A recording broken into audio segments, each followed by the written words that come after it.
Lauren, Stay let's safe, talk everybody. about some of the polling that you've looked at in this issue and whether this abortion, to Caddy's question, abortion may in fact galvanize voters. Does it energize people on either side or on both sides to go out to the polls in November? Yeah, so we have new polls that we're releasing this morning that is actually really the only longitudinal polls that have been done looking specifically at the Roe question.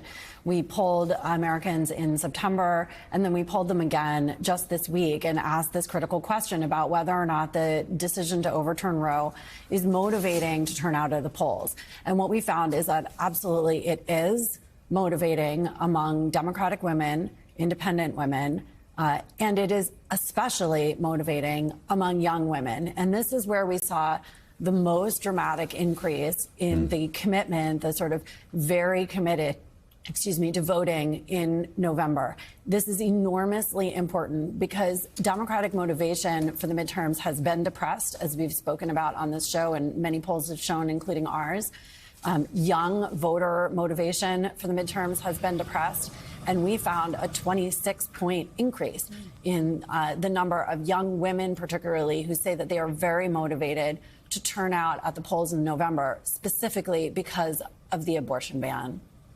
So, Lauren, I spent some time last week with an abortion provider in Pennsylvania, and she spoke about how this was motivating women to turn out and vote in the midterm elections. But she also raised something else that I thought was interesting that I hadn't really thought about, which is that this is also a motivator on the conservative side, on the Republican side as well. And I wonder, in your breakdown of those numbers, particularly with the young women, I'm assuming most of those are going to vote in favor of keeping abortion rights. But are you seeing indications, too, that this could spur voters on in the conservative movement because they want to get to a place where there is a national ban on abortion and they feel this is not the end of this is just the first step in that direction?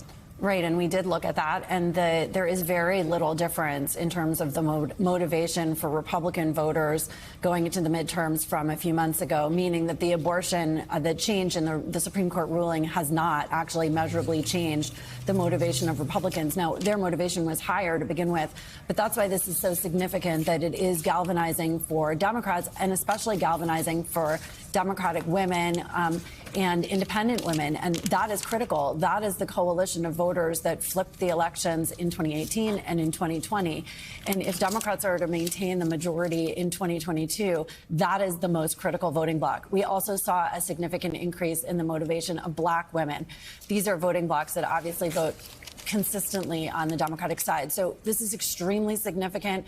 I think it shows that the Roe issue, clearly other issues, as you said, issues like inflation will matter, and it's hard to know. We'll be tracking this over the summer to what extent that overshadows the abortion issue. But if Democrats were looking for a galvanizing issue going into the 2022 midterms, this is it.